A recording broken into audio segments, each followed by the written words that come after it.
मैं दरअसल यही जानना चाह रहा हूं सर कि आपने बीजेपी में जो एक एब्सोल्यूट सेंटर, वो पावर सेंटर जो आपने देखा है आज के दौर में, उस भारतीय जनता पार्टी में एक तरफ वसुंधरा राजे को किनारे किए जाने की बात कही जा रही है, चुनाव के बाद शिवराज सिंह चौहान को भी किसी मार्गदर्शक मंडल में ले जाने की बात हो रही है। आज रमन सिंह कहाँ है कोई नहीं जानता, और रमन सिंह के बाद की लीडरशिप की क्या हैसियत है, छत्तीसगढ़ में क्या हालात है वो कोई नहीं, वो सबको पता है। लेकिन अब जो 4 राज्यों में अगले विधानसभा चुनाव है, मैं महाराष्ट्र को काउंट नहीं कर रहा हूं, हालांकि कई लोग कहते हैं कि महाराष्ट्र में कब चुनाव हो जाए कोई नहीं जानता। जो 4 राज्यों में चुनाव है, यानी तेलंगाना से लेकर राजस्थान तक, मध्य प्रदेश छत्तीसगढ़ को भी आप जोड़ लें तो, इन 4 राज्यों में अब क्या लगता है भारतीय जनता पार्टी के सामने चुनौती कितनी बड़ी है, और क्या वाकई शिवराज सिंह चौहान और वसुंधरा राजे को किनारे कर पाना अब आसान होगा? देखिए, मुझे लगता है कि ये 2014 के बाद जो जो सेंट्रल लिस्टिक पॉलिटिक्स चलने लगी, एक व्यक्ति के पीछे पूरा पार्टी घूमती है, उससे पार्टी को बहुत लॉन्ग टर्म नुकसान हो गया। आप तेलंगाना की बात कीजिए तो कंबाइन आंध्र प्रदेश में वेंकैया नायडू वहां से आते थे, पार्टी के अध्यक्ष बने, लेकिन पार्टी वहां कभी अपना वजूद नहीं बना पाई, ना तेलंगाना में ना आंध्र प्रदेश में। आज भी पार्टी वहां पे या तो तेलंगाना में टीडीपी के भरोसे थी या आंध्र प्रदेश में, क्योंकि आपने पैराट्रूपर्स लिए, आपने वेंकैया नायडू को तो बहुत आगे बढ़ाया, लेकिन वेंकैया नायडू ये जो पाप है बीजेपी में, ये अडवाणी जी के ने लाया हुआ पाप है, क्योंकि अडवाणी जी के समय भी उनको पैराट्रूपर्स चाहिए थे, उनको जमीन से जुड़े हुए नेता नहीं चाहिए थे। अडवाणी के समय जो आप देखिए, अरुण जेटली हो गए, सुषमा स्वराज हो गए, ये लोग होंगे, इनकी अपनी एक सीट निकालने की औकात नहीं थी। जेटली पहली बार एक लोकसभा लड़े और पंजाब में बुरी तरह से हार गए, ये आप सबने देखा है। सुषमा स्वराज वो पूरी ओरिजिनल बीजेपी की नहीं थी, लेकिन वो लगातार अपनी मास बेस बनाने का, लेकिन उनके साथ एक्सपेरिमेंट बहुत किया गया, उनको बिना वजह दिल्ली का मुख्यमंत्री बनाया गया, उसके बाद भी दिल्ली राउट आउट हुआ। तो ये कई चीजें हैं जो उनके करती गई। आंध्र तेलंगाना में कभी इन्होंने लोकल नेतृत्व को पनपने नहीं दिया। अब आंध्र में कब तक आप हिंदुत्व बेचोगे, कब तक आप तेलंगाना में हिंदुत्व बेचोगे? तेलंगाना में जो विकास की काम किए हैं केसीआर ने, मुझे नहीं लगता आने वाले 10-15 साल तक उनको कोई वहां से हटा पाएगा। उसके बाद छत्तीसगढ़ में आइए आप, छत्तीसगढ़ में आपने रमन सिंह को एक जैसा एक मार्गदर्शन मंडल है बीजेपी में, वैसा संगठन में उपाध्यक्ष पद है।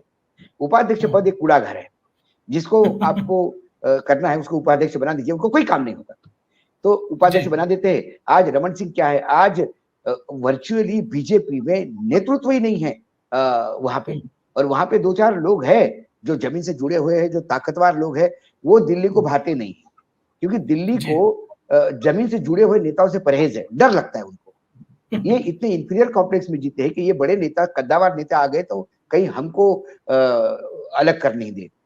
ये अटल जी के समय कभी था नहीं। अटल जी के समय कोई से कद्दावर नेता को वो गले लगाते थे, उनको लगता था कि ये राज्य में कद्दावर है तो ये मेरा एसेट है, मेरी ये दौलत है, इसके भरोसे मैं केंद्र में सत्ता में हूं। ये अभी इनको इतना गुमान आ गया है कि बस मैं ही हूं, सब कुछ हूं, हमारे चेहरे पे चुनाव लड़े जाएंगे, मुझे ही वोट देंगे, मुझे गाली, मेरा रोना रोऊंगा तो लोग पचीसेंगे, मैं बोलूंगा मैं ऐसा करने जा रहा हूं तो लोग विश्वास रखेंगे। कर्नाटका में लोगों ने आईना दिखा दिया, इसके पहले हिमाचल में आईना दिखा दिया, लेकिन सुनने को कोई तैयार नहीं था, छोटा राज्य। अब कर्नाटक तो बड़ा राज्य है, 40 के आसपास सीट है। अब इसके बाद यदि आपको झटका लगा तो आपको अकल आनी चाहिए उसमें से, और नहीं आई तो फिर आपकी बर्बादी की, आपकी मतलब आपने खुद अपनी बर्बादी लिख रहे हो दीवार पे। कर्नाटक में येदुरप्पा के साथ जो एक्सपेरिमेंट किया उन्होंने, मैं उसका थोड़ा सा बता दूं आपको, ताकि फिर आपको पता पड़े कि लोकल क्षेत्र कैसे तकलीफ देते हैं। कर्नाटका में येदुरप्पा को आपने प्रोटेक्शन देना था, तब नहीं दिया। आपको लगा येदुरप्पा निपट जाएंगे, अच्छा हुआ करप्शन के चार्जेस से चले गए। येदुरप्पा ने कर्नाटक जनता दल स्थापित किया, 10% वोट ले गए वो। 6 सीटें जरूर थी, लेकिन उन्होंने इतने जगह पे बीजेपी को डैमेज किया कि बीजेपी को अपनी औकात समझ में आ गई। उन्होंने वापस येदुरप्पा को लिया, मुख्यमंत्री बनाया। येदुरप्पा को मुख्यमंत्री पद से हटाना ये बहुत बड़ा एक गलती थी। आपने उनको बेइज्जत किया, सब कुछ किया, और जब आपको लगा कि अब उनकी जरूरत है तो आप इतना मूर्ख मत समझिए नेताओं को या लोगों को कि जरूरत के समय बुलाइए और बाकी टाइम जूते मारिए। तो जब जरूरत के समय बुलाए तो क्या किया, हम कई बार कई जगह पे हम बोलते थे कि येदुरप्पा दिल से चुनाव नहीं लड़ रहे। जब हम बोलते थे तो बीजेपी के प्रवक्ता टूट पड़ते थे, येदुरप्पा जी के ये तो हमारे बड़े नेता है। और क्या हुआ, अभी नतीजे जो आए हैं वो यदि आप देखोगे तो हास्यास्पद लगेगा। आज लिंगायत में ही सबसे ज्यादा वोट कांग्रेस सीटें ले गया। क्यों ले गया, अब आपको मैं बता रहा हूं। 10 ऐसे लोग थे जो येदुरप्पा के बहुत ही नजदीकी लोगों में, जो जिनके लिए येदुरप्पा भगवान थे। उन 10 लोगों ने या तो कांग्रेस ज्वाइन की या जनता दल यस ज्वाइन किया या कुछ इंडिपेंडेंट लड़े, और उन 10 लोगों ने बहुत बुरी तरह से खेल स्पॉइल किया। और उदाहरण के तौर पे मैं एक आध सीट का उदाहरण देता हूं। चिकमंगलुरु है, चिकमंगलुरु से कौन लड़ा? बीजेपी के जनरल सेक्रेटरी सीटी रवि, जो मुख्यमंत्री के भी पददार रेस में थे, 4 टाइम के एमएलए थे। वो हारे किससे? वो हारे एसडी थमैया से। ये कौन है? ये राइट हैंड माने जाते हैं येदियुरप्पा के। इन्होंने कांग्रेस में प्रवेश किया, उनको निपटाया 6000 वोटों से। मुदगिर सीट है, वहां नैना जवाहर फर्स्ट टाइमर कैंडिडेट, उसने एमपी कुमारस्वामी बीजेपी को, वहां कांग्रेस जीती क्योंकि वहां सबसे ज्यादा वोट जो खा गए वो एमपी कुमारस्वामी थे, जो येदियुरप्पा के खास थे। वो 2 नंबर पे रहे और 3 नंबर पे वहां पे बीजेपी रही। ऐसी कई सीटें हैं जहां बीजेपी का कर्नाटक हो गया सर, कर्नाटक का चुनाव तो हो गया। हम ये कह रहे हैं के लिए एक शिक्षा मंत्री था, जिस शिक्षा मंत्री ने, एक मिनट, जिस शिक्षा मंत्री ने हिजाब स्कूलों में बैन करवाया, भाई वो तो बड़ा हिंदुत्व का ध्वजवाहक है, उसको तो जीतना चाहिए था।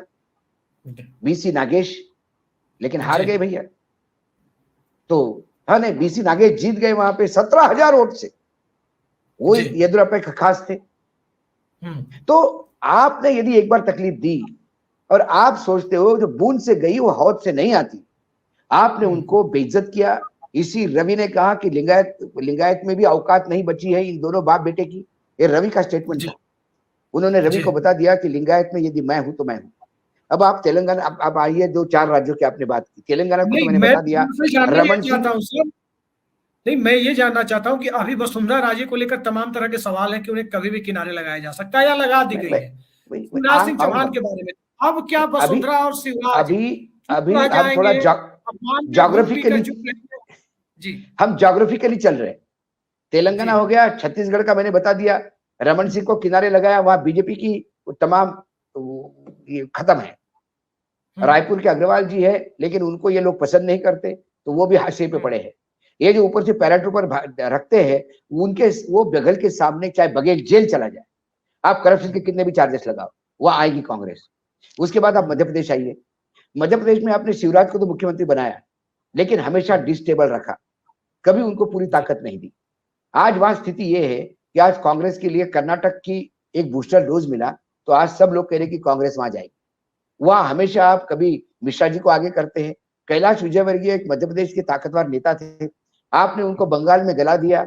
देखिए, ऐसे लोग राज्यसभा मेंबर बने हैं जिनकी एमएलसी बनने की औकात नहीं, कारपोरेटर बनने की औकात नहीं, लेकिन कैलाश विजयवर्गीय को अभी तक राज्यसभा में नहीं लाया। कैलाश को आप करोगे तो उससे क्या अपेक्षा लेगी? मध्य प्रदेश में जो आपने बाहर के लोग लाए हैं, सिंधिया के साथ जो आए हैं, उनके खिलाफ अब बीजेपी के कद्दावर नेता खुल के बोल रहे हैं।